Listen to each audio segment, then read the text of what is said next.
Assalamualaikum warahmatullahi wabarakatuh. Sekelompok buruh musiman, Endah, Fadil, Dwi, Hendra, Wati, Ningsih, dan Franky berangkat ke pabrik gula dengan penuh semangat. Setiap tahun, pabrik ini mempekerjakan pekerja dari desa sekitar untuk membantu proses penggilingan tebu selama musim panen. Namun, ketenangan mereka terusik saat Endah melihat sosok misterius di malam hari.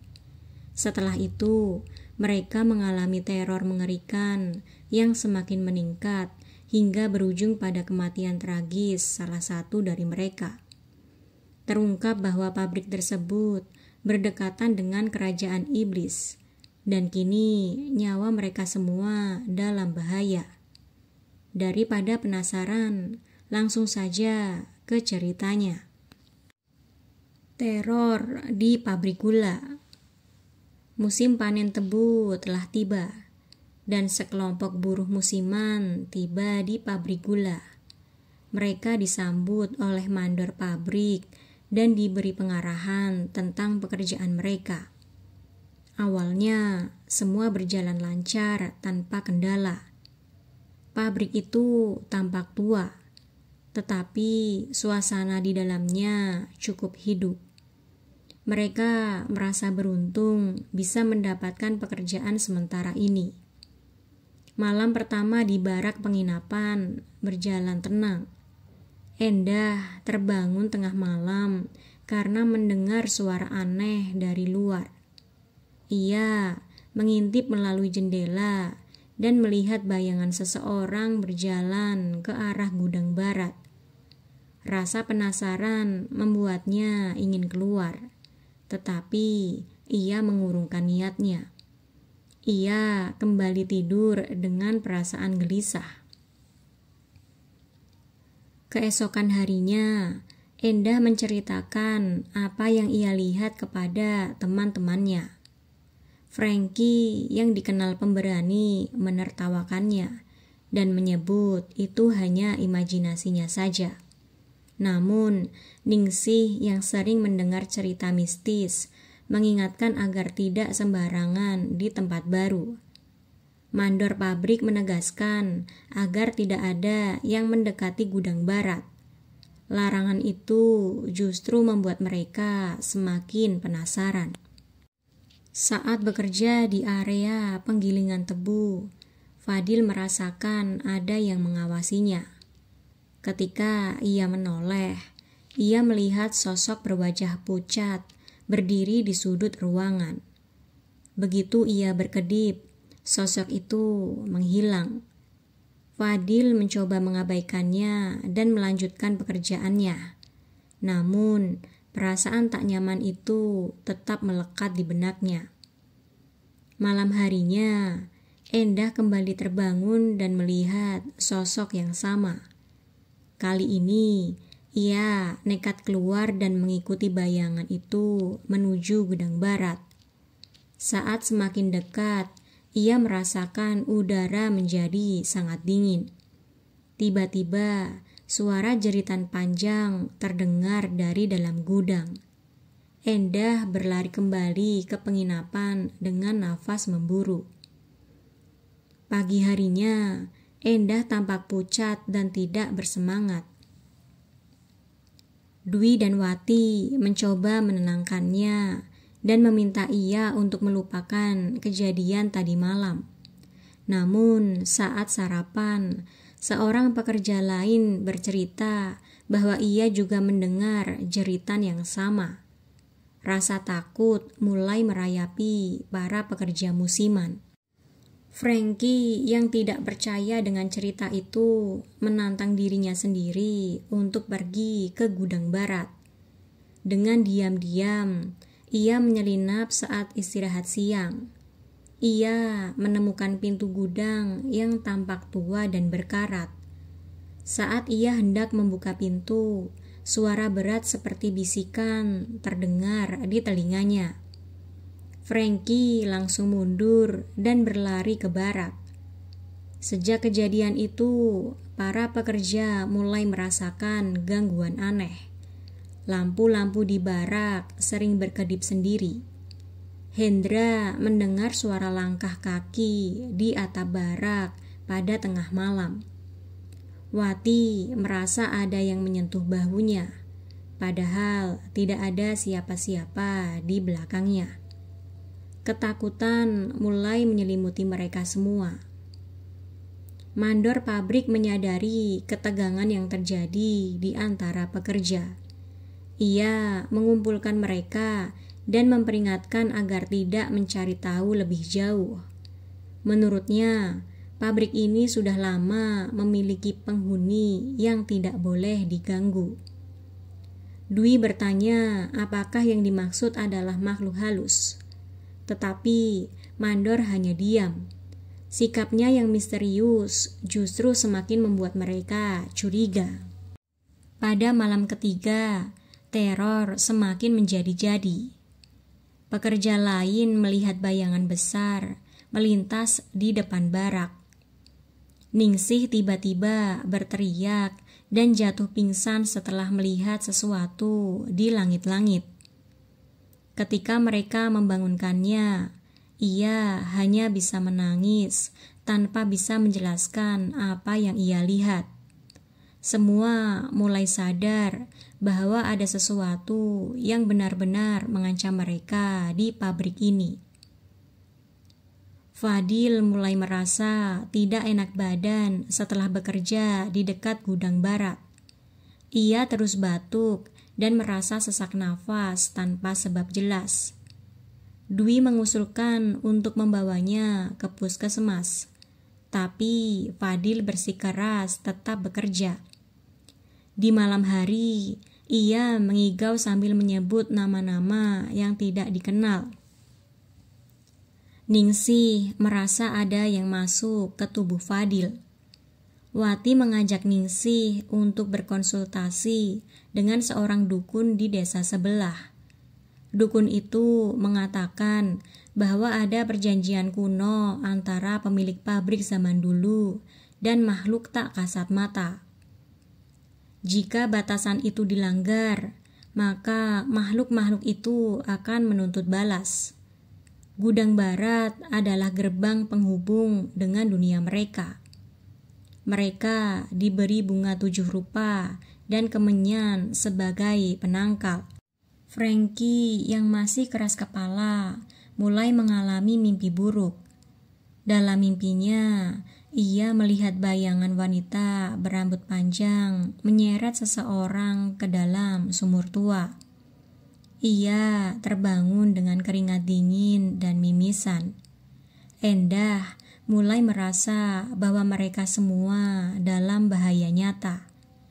Ia mengusulkan agar mereka berhenti bekerja, tetapi Mandor menolak. Malam harinya, Dwi menghilang secara misterius.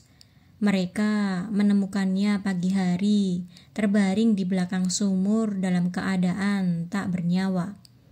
Tubuhnya kaku dan wajahnya memucat seperti habis ketakutan.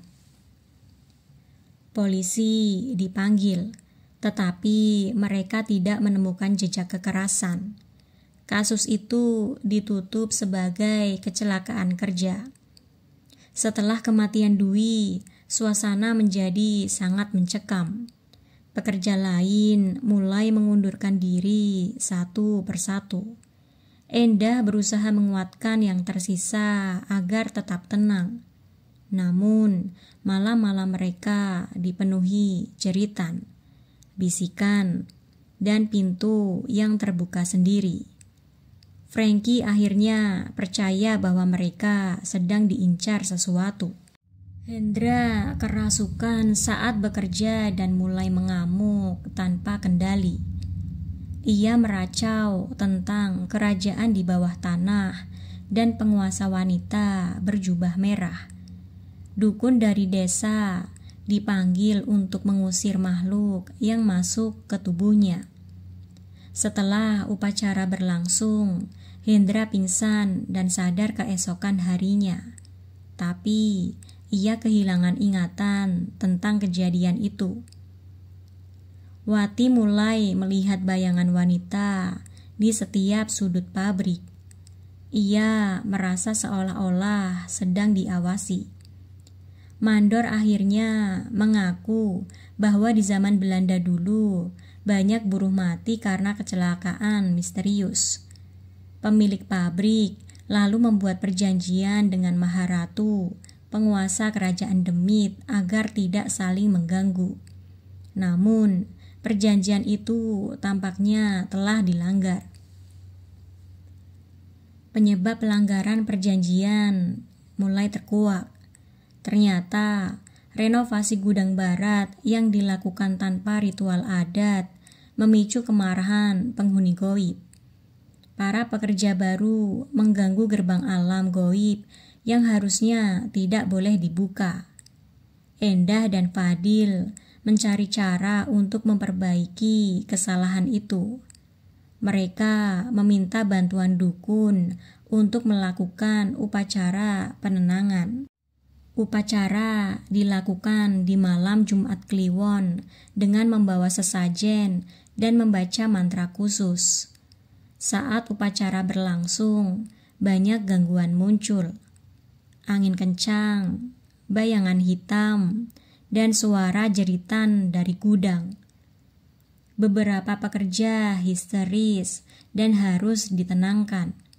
Namun, dukun menyelesaikan ritual sampai akhir.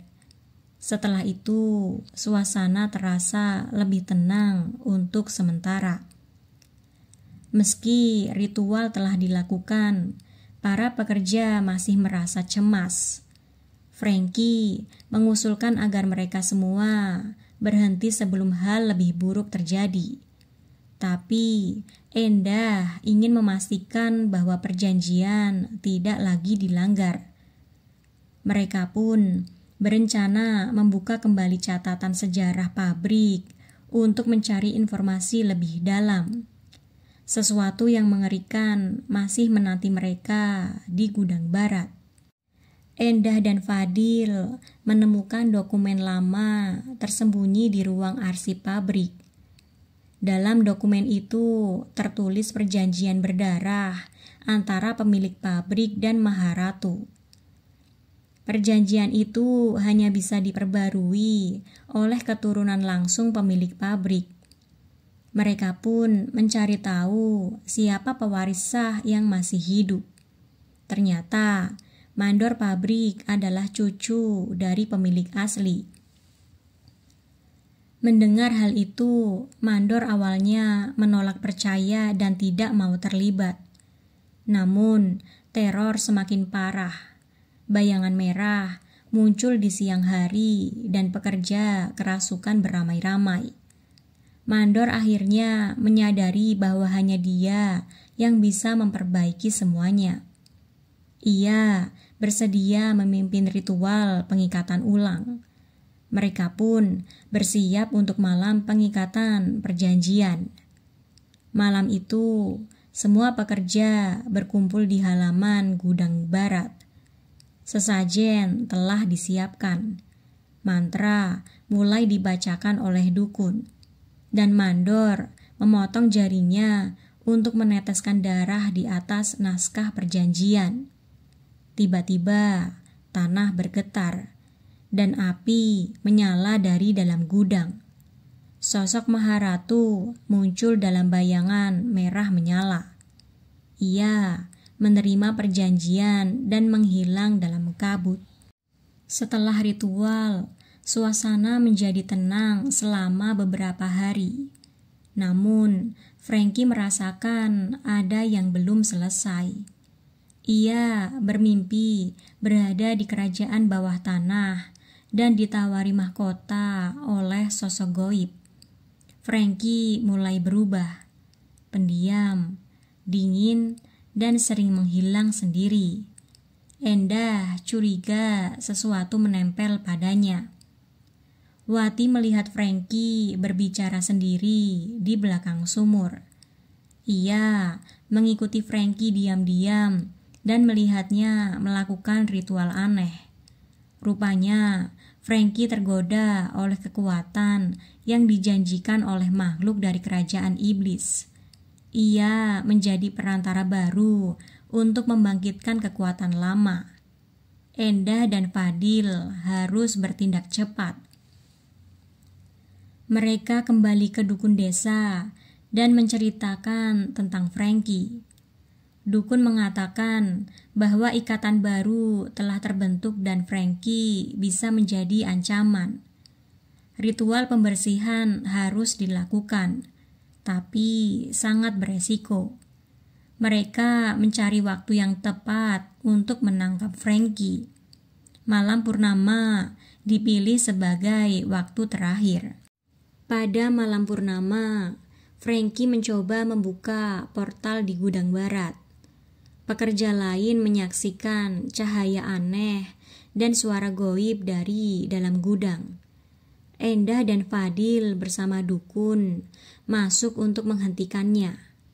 Terjadi pertarungan spiritual antara dukun dan sosok yang mengendalikan Frankie.